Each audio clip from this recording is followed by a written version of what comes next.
Bismillahirrahmanirrahim. Assalamualaikum warahmatullahi wabarakatuh.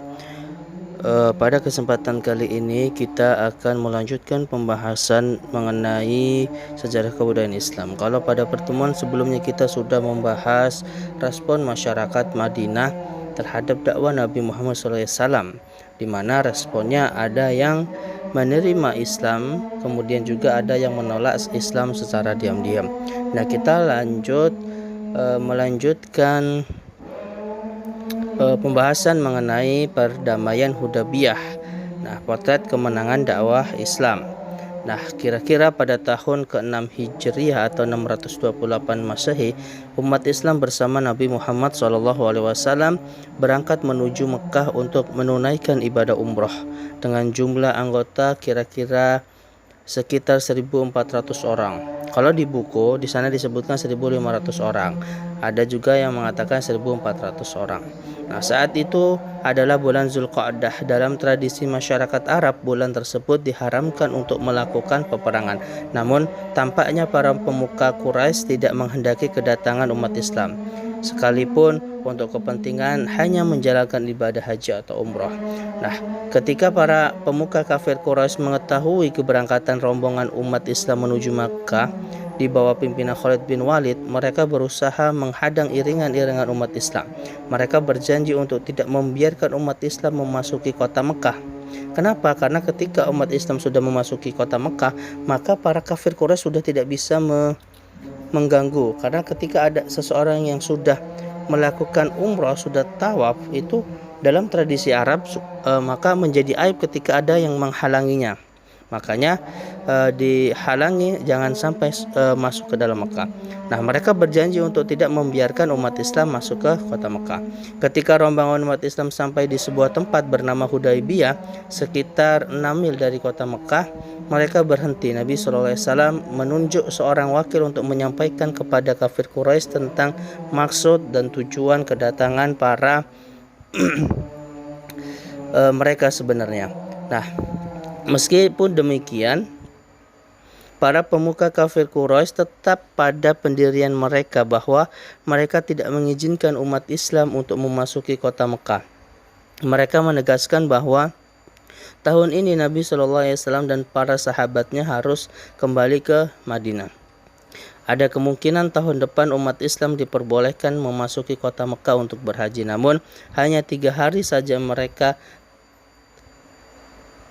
bisa melakukan umrah. Namun mereka tetap bersikeras pada pendirian mereka untuk tidak mengizinkan umat Islam memasuki kota Mekah. Sekalipun Utsman bin Affan, utusan yang dipercaya Nabi SAW, telah menjelaskan kepada kafir Quraisy mengenai maksud umat Islam sebenarnya, mereka tetap tidak mengizinkannya. Sementara itu, tersebar isu bahwa Utsman bin Affan yang diutus Nabi Muhammad SAW untuk melakukan musyawarah mengenai boleh tidaknya umat Islam melakukan ibadah umrah, dibunuh oleh kafir Quraisy. Nah, berita ini menimbulkan kecemasan dan kemarahan umat Islam. Di hadapan Nabi Muhammad SAW, umat Islam menyatakan ikrar atau sumpah yang dinamakan Baiat Ridwan. Mereka semua menyatakan tekadnya untuk berjuang demi kejayaan Islam hingga tetes darah penghabisan. Nah, setelah para sahabat menyatakan sumpah setia tersebut, Utsman bin Affan datang dari kota Mekah dengan selamat.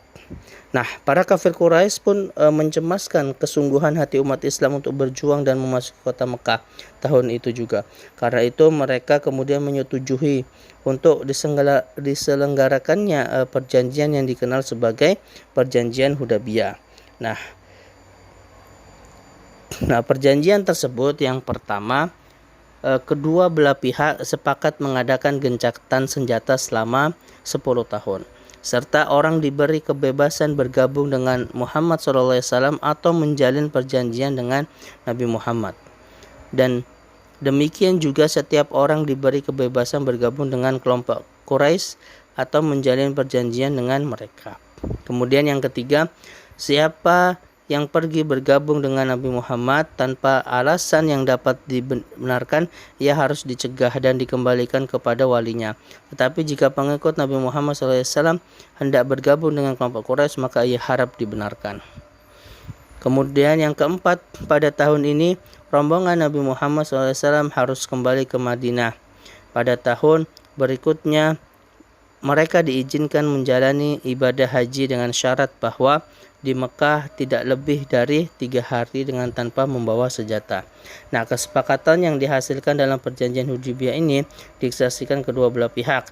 Dari pihak umat Islam ada Abu Bakar As-Siddiq, Umar bin Khattab, Abdurrahman bin Auf, Abdullah bin Suhail bin Amr, Sa'ad bin Abi Waqqas, Muhammad bin Salmah, dan Ali bin Abi Thalib yang bertindak sebagai sekretaris, sedangkan dari pihak Quraisy disaksikan oleh Suhail bin Amr dan Mikras bin Hafiz. Nah, isi perjanjian tersebut kalau kita lihat menunjukkan kepada betapa Islam agama yang besar dan sekaligus menunjukkan kearifan sikap Nabi Muhammad SAW dalam mengambil keputusan yang menguntungkan kedua belah pihak meski tidak disukai para sahabat termasuk Umar bin Khattab karena isi perjanjian itu dianggap merugikan umat Islam. Meski begitu, dalam banyak hal perjanjian ini membuka banyak peluang strategi perjuangan Nabi Muhammad SAW.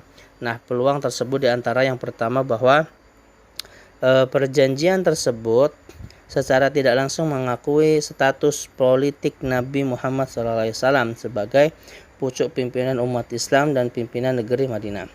Yang kedua, bahwa gencatan senjata selama 10 tahun merupakan kesempatan yang baik untuk menyebarluaskan agama Islam karena Nabi SAW dan para sahabatnya tidak disibukkan dengan urusan perang.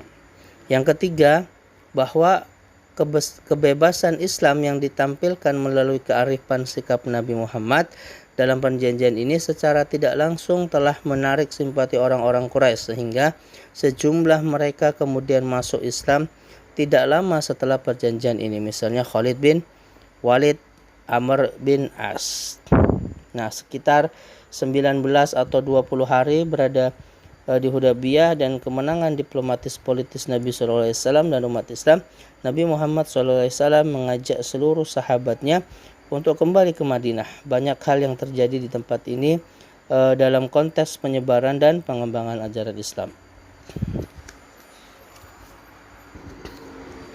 Setelah perjanjian berlangsung, situasi menjadi aman. Tidak ada peperangan dalam situasi aman seperti ini. Nah, Nabi Muhammad SAW mengirimkan para dutanya ke negara-negara tetangga untuk menyuruhkan kepada mereka tentang ajaran Islam dan menerima para duta yang dikirim para pembesar di Jazirah Arabia. Beberapa penguasa menerima ajakan tersebut kecuali Raja Persia yang mengusir duta-duta Islam. Bahkan duta Islam yang diutus kepada penguasa Kristen di Damaskus dibunuh dengan kejam. Peristiwa ini dikenal dalam sejarah Islam dengan Am al-Wufud. Nah, yang terjadi pada tahun ke-7 Hijriah. Bahkan pada masa tenang ini sekitar tahun ke-7 Hijriah, tokoh terkenal Quraisy masuk Islam. Mereka adalah Amr bin As, Khalid bin Walid, dan Utsman bin Talha. Nah, situasi tenang akibat perjanjian perdamaian di Hudaybiyah memberikan kesempatan kepada Nabi SAW dan umat Islam untuk menyusun strategi penyebaran dakwah Islam kepada seluruh penduduk di Jazirah Arab. Nah, setelah salah satu strategi yang dilakukan adalah menyiapkan kekuatan fisik umat Islam untuk melaksanakan ibadah umrah pada tahun ke-7 Hijriah. Nah, umrah ini dinamai dengan Umrah Al-Qada karena pelaksanaannya merupakan qada atau umrah pengganti setelah tertunda pelaksanaannya akibat perjanjian Hudaybiyah. Untuk itu, pada tahun ke-7 Hijriah, Nabi Muhammad SAW pada bulan Zulqa'dah mengajak semua yang terlibat dan tidak ikut serta dalam peristiwa perjanjian Hudaybiyah bersiap mengunjungi kota Makkah. Nah, ajakan tersebut disambut baik oleh umat Islam. Maka berkumpullah sekitar 2.000 orang yang akan bergabung dengan Nabi Muhammad SAW untuk melaksanakan ibadah umrah tanpa membawa senjata. Nah, situasi sesuai isi dari perjanjian Hudaybiyah. Nah, mungkin cukup sekian pembahasan dari kita. Siap-siap minggu depan ada PH sejak SKI ya. Assalamualaikum warahmatullahi wabarakatuh.